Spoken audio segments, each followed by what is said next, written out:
এই সাম্প্রতিককালে খুলনা, মিটফোর্ড এবং চাঁদপুরের ঘটনায় যারা প্রকৃত দোষী, আমি প্রশাসনকে অনুরোধ করব তাদেরকে ধরে আইনের আওতায় আনা হোক এবং সুষ্ঠু তদন্তের মাধ্যমে বিচার কাজ সম্পন্ন করা হোক।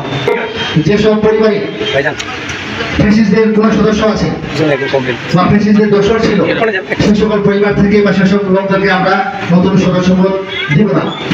বিসমিল্লাহির রহমানির রহিম।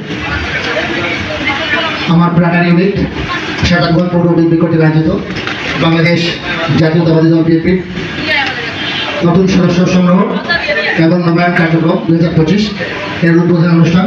উপস্থিত সম্মানিত প্রধান অতিথি, প্রধান বক্তা, বিশেষ অতিথিবৃন্দ, সম্মানিত সুযোগ্য সঞ্চালক, উপস্থিত বিরল উপজেলা বিএনপি এবং বচাগঞ্জ উপজেলা বিএনপির নেতৃবৃন্দ, বিরল পৌর বিএনপি নেতৃবৃন্দ, শ্বেতাঙ্গন পৌর বিএনপির নেতৃবৃন্দ, বচাগঞ্জ উপজেলা যুবদল, ছাত্রদল, শ্বেতাঙ্গন পৌর যুবদল, পৌর ছাত্রদল এর সকল স্তরের নেতৃবৃন্দ, বচাগঞ্জ এবং শ্বেতাঙ্গঞ্জ মহিলা দলের নেতৃবৃন্দ, কিশোর দলের নেতৃবৃন্দ এবং আমার সামনে উপস্থিত বিভিন্ন পর্যায়ের সুজন এবং নেতাকর্মীবৃন্দ, আসসালামু আলাইকুম রহমতুল্লাহ এবং সনাতন ধর্মের ভাই বোনদের প্রতি আমার শুভেচ্ছা।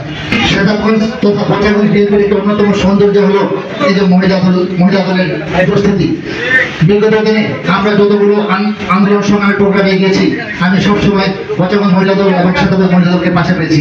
আমি চেষ্টা করেছি ওনাদের জন্য পৃষ্ঠপোষকতা করার। আজকের যে অনুষ্ঠানটি নতুন সদস্য সংগ্রহ এবং নবায়ন কার্যক্রম অত্যন্ত গুরুত্ব বহন করে, এজন্য আমরা খেয়াল রাখবো নতুন সদস্য সংগ্রহের ক্ষেত্রে আমরা খেয়াল রাখবো যেসব পরিবারে ফ্যাসিস্টদের কোন সদস্য আছে বা ফ্যাসিস্টদের দোষর ছিল, সে সকল পরিবার থেকে বা সেসব লোকদেরকে আমরা নতুন সদস্য দিব না। এবং মোবাইলের ক্ষেত্রে আমরা খেয়াল রাখবো যদি আমাদের বিএনপির কোনো ভাই দোষরদের ফ্যাসিস্টদের দোষর হয়ে থাকেন, তাহলে তার সদস্যপদ নবায়নের ক্ষেত্রে আমাদের জিজ্ঞাসা হচ্ছে, আমাদেরকে ভাবনার চিন্তা ভাবনা করতে হবে তার সদস্যপদ নবায়ন করা যায় কিনা। আমরা বর্তমানে বাংলাদেশে এক ক্রান্তিকাল পার করছি।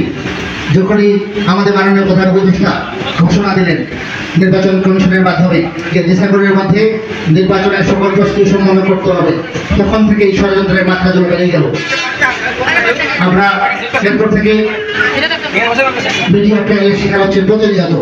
এজন্য আমরা বিএনপির প্রচারের মাধ্যমে যাবার কাজ করি, যারা ফেসবুক সোশ্যাল মিডিয়ায় কাজ করে আমার ভাইয়েরা, আমি অনুরোধ করবো আমাদের প্রচার মাধ্যমকে শক্তিশালী ভূমিকা পালন করতে হবে। মিডিয়া ট্রায়ালকে রুখিয়ে দাঁড়াতে হবে। এই সাম্প্রতিককালে খুলনা, মিটফোর্ড এবং চাঁদপুরের ঘটনায় যারা প্রকৃত দোষী, আমি প্রশাসনকে অনুরোধ করব তাদেরকে ধরে আইনের আওতায় আনা হোক এবং সুষ্ঠু তদন্তের মাধ্যমে বিচার কাজ সম্পন্ন করা হোক। আমরা সবাই জানি আমাদের নেতা জনাব তারেক রহমান বাংলাদেশ রাষ্ট্র ভবনে ইস্তফা দিয়েছেন। আমাদের যারা নতুন সদস্য সংগ্রহ করবেন, আমাদের নেতা এখন টার্গেট দিয়েছেন যে 1 কোটি নতুন সদস্য সংগ্রহ করবো। তাহলে 1 কোটি নতুন সদস্য সংগ্রহ করলে আমরা 1 কোটি পরিবারকে আমাদের পাশে পাবো। সেই ক্ষেত্রে এই 1 কোটি পরিবারকে অনেক ভূমিকা রাখতে পারে। আমাদের যে দফা আমাদের দফাগুলো, সেই দফাগুলো আমাদের ভোটারদেরকে জানাতে হবে যে আমরা বিএনপি কি সংস্কার চাই এবং বিএনপি সরকার গঠন করলে আমরা কৃষক ভাইদের জন্য কি করবো, বেকার যুবকদের জন্য আমাদের কি সুবিধা আছে, ব্যবসায়ীদের জন্য কি সুবিধা আছে, আমরা কিরকম বাংলাদেশ চাই, এই সব জিনিসগুলো কিন্তু আমাদের ভোটারদেরকে বলে আকৃষ্ট করতে হবে। এবং আমাদের নেতা জনাব তারেক রহমান একটি কথা বলেছেন, জনগণ যেভাবে চায় সেভাবে কিন্তু আমাদের চলতে হবে। এই জন্য আমি বিএনপির প্রতি নেতা কর্মীকে অনুরোধ করবো, আপনারা আপনাদের আচরণে আপনাদের বিনয়ী হতে হবে, আপনাকে সদালাপী হতে হবে, আপনাকে হাস্যজ্জ্বল হবে, ভালোবাসা দিয়ে আমাদেরকে ভোটারদেরকে চেষ্টা করতে হবে। আমরা কিন্তু ফ্যাসিস্টদের মতো রাজনীতি করি না। ফ্যাসিস্টরা কিন্তু ভয় দেখিয়ে তাদের দলে লোক নিয়ে আসতো, কিন্তু আমরা ফ্যাসিস্টদের ঠিক উল্টো, আমরা ভালোবাসা দিয়ে ভোটারদের ভালোবাসা অর্জন করে আমরা বিএনপির জন্য ভোট চাবো, এটাই আমার প্রত্যাশা থাকবে। তো আমি আমরা বিতর্কিত করবো না, আমাদের প্রধান অতিথি এবং প্রধান বক্তার কাছ থেকে আমরা মূল্যবান কথা শুনবো। এরপরে আমার সংক্ষিপ্ত বক্তব্য সমাপ্ত আছি।